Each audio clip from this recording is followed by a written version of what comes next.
Video like जरूर कर लीजिए और ऐसे वीडियो लगातार फ्री में पाने के लिए चैनल को तुरंत सब्सक्राइब कर लीजिए और बेल आइकन को जरूर टैप कर लीजिए ताकि आगे भी सारे वीडियो आपको मिलते रहे। यूट्यूब में फॉलो करते हैं तो प्लीज ये वाला फ्री टेलीग्राम चैनल जरूर ज्वाइन कर लीजिएगा। सारे नोटिफिकेशन सारे अपडेट यहीं पे आते हैं, ध्यान रखिए। नमस्कार दोस्तों, स्वागत है आपका सी सेट प्रिपरेशन के इस यूट्यूब चैनल पर।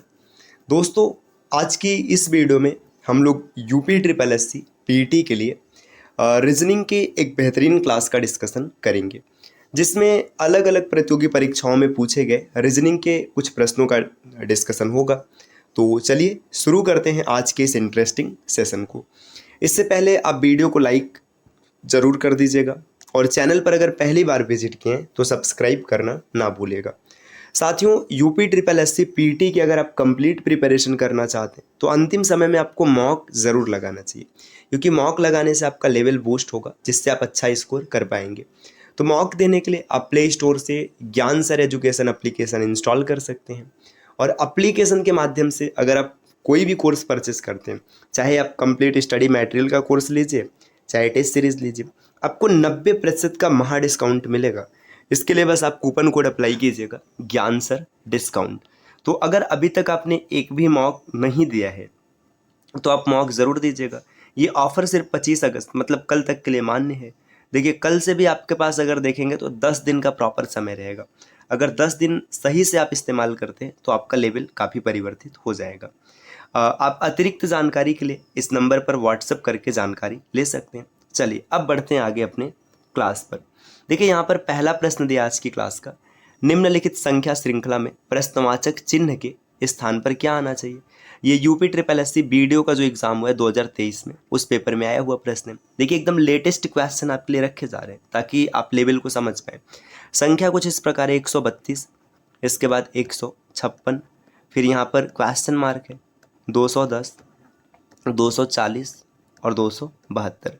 यहाँ पर क्या पैटर्न चल रहा है ये समझना आवश्यक है। देखिए, 232 से 256 हो गया। अगर आप देखेंगे तो अंतर कितने का है, 24 का है। नेक्स्ट, यहाँ का अंतर आप नहीं बता सकते और ये भी अंतर आप नहीं बता सकते, लेकिन यहाँ देखिए 40 का अंतर है। आगे अगर देखेंगे तो यहाँ पर ये 42 का यहाँ पर कितना है भाई, ये 30 का अंतर है। यार हम 40 क्यों लिख रहे हैं, तभी तो कंफ्यूज हो गए। देखिए, ये 30 का अंतर है, यहाँ पर देखिए 30 के बाद ये 32 का अंतर है। ठीक, देखिए यहाँ पर आप नहीं निकाल सकते, 24 है ना, 24 के बाद आप 26 मानिए और 26 के बाद 28 मानिए। देखिए क्या चल रहा है, 24, 26, 28, 30, 32। अब इसमें अगर आप 26 जोड़ेंगे तो 6 6 12, यूनिट डिजिट 2 आएगा, 2 सिर्फ एक ही ऑप्शन में 182। तो यही इस प्रश्न का उत्तर हो जाएगा। आप जोड़कर भी चेक कर सकते हैं, 156 में 26 जोड़ेंगे तो 182 आएगा, जिसमें 28 जोड़ने पर 210 मिलेगा। नेक्स्ट, अगले स्लाइड पर बढ़ते हैं। दूसरा प्रश्न दिया, 90 की एक कक्षा में जहाँ लड़कियां लड़कों से 2 गुनी, मतलब 90 बच्चे टोटल हैं, जो लड़कियों की संख्या है लड़कों से 2 गुनी है। मतलब अगर बॉयज़ जो है x है तो जो गर्ल्स है ये कितनी है, 2x है।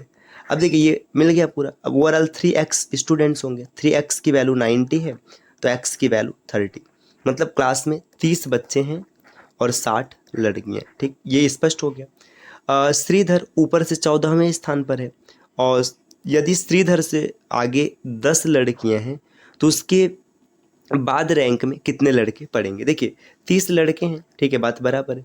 श्रीधर जो है ऊपर से 14वें स्थान पर, ठीक है, यहाँ पे श्रीधर का पोजीशन है 14वां है और बताया जा रहा है कि श्रीधर को आगे 10 लड़कियां। अगर 10 लड़कियां यहाँ पर हैं तो इसका मतलब क्या है, इसका मतलब यह है कि 4 मतलब यहाँ पर लड़के हो जाएंगे, क्योंकि अच्छा 3 लड़के होंगे क्योंकि श्रीधर 14वें स्थान पर ही है, क्योंकि 13 होंगे, इसके बाद 14वां श्रीधर का होगा, तो 3 लड़के ये हो गए।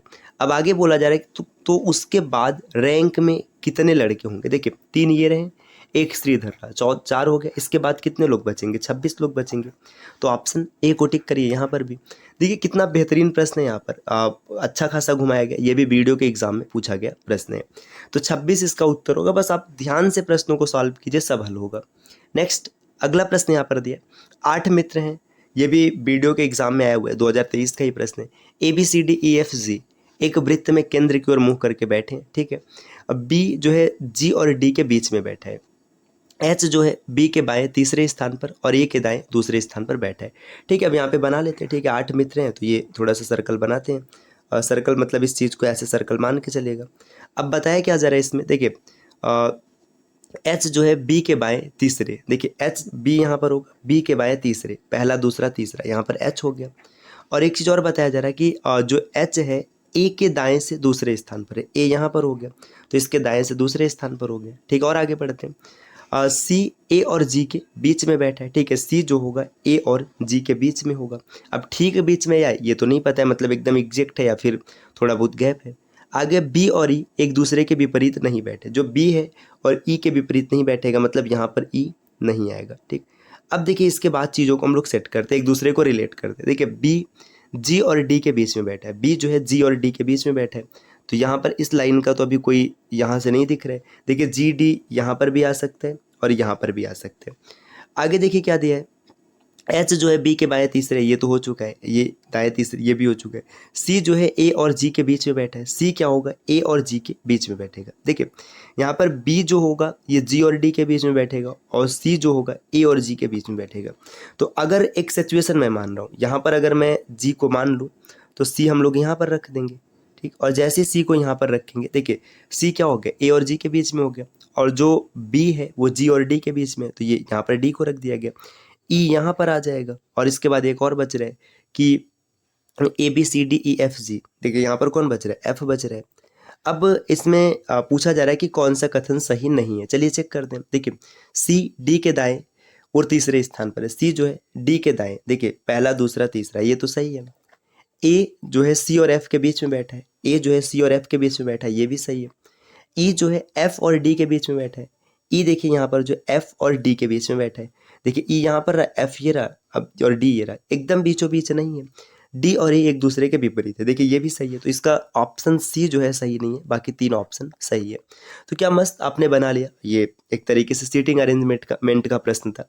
चलिए अगले स्लाइड पर आते हैं। नेक्स्ट अगला प्रश्न यहाँ पर दिया, एक पंक्ति में बैठे एक पैनल के में 6 सदस्य हैं, ए सी के दाएं ओर है लेकिन बी के बाईं ओर है। देखिए 6 सदस्य बैठे हैं, ठीक है, यहाँ पे 6 सदस्य होंगे। अच्छा इसको डायरेक्ट ऐसे बनाते, लाइन नहीं बनाते। देखिए क्या बताया जा रहा है कि ए जो है ये क्या है, सी के दाईं ओर है, मतलब सी होगा इसके इधर ए रहेगा। ठीक, लेकिन बोला जा रहा है कि बी के बाईं ओर है, मतलब बी इधर रहेगा। देखिए बी के बाईं ओर ए रहेगा और इसके दाईं ओर रहेगा, तो ये सिचुएशन सेट हो गया तीन लोगों का। ई सी के बाईं ओर, और देखिए ई जो है सी के बाईं ओर है, सी के बाईं ओर का मतलब ई इधर हो जाएगा। और बताया जा रहा है कि डी के दाईं ओर, मतलब ये इधर हो जाएगा।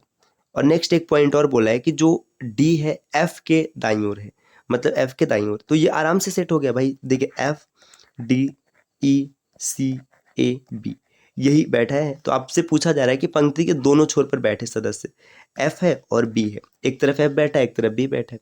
ऑप्शन 20 प्रश्न का उत्तर हो जाएगा। देखिए आसान प्रश्न है, बस आपको थोड़ा सा इसको सही तरीके से सॉल्व करना है। अगले स्लाइड पर आते हैं, स्लाइड नंबर 5 यहाँ पर दिया है कि यदि आपको कथनों की मतलब एक जोड़ी दी गई है तो इसमें आपको बताओ कौन सा उत्तर देने के लिए पर्याप्त है। पी, देखिए पी बड़ा है क्यू से, या फिर मतलब जो पी है ये बड़ा है क्यू से, और आर जो है बड़ा है क्यू से, मतलब आर भी क्यू से बड़ा है। तो इसमें आप बताओ कौन सा उत्तर हम दे सकते थे। देखिए अब पी भी क्यू से बड़ा है और आर भी क्यू से बड़ा है, तो क्यू दोनों से छोटा है, लेकिन पी और आर का कोई रिलेशन नहीं पता है ना। आर से आप क्यू पर आएंगे लेकिन क्यू से पी पर नहीं आएंगे। अब इसमें बताया जा रहा है क्या उत्तर दिया जा सकता है, क्या पी आर से बड़ा है, हम नहीं बता सकते भाई, कैसे बताएंगे। क्या क्यू एस से बड़ा है, अब एस का तो कोई जिक्र ही नहीं, तो ये भी नहीं हो सकता।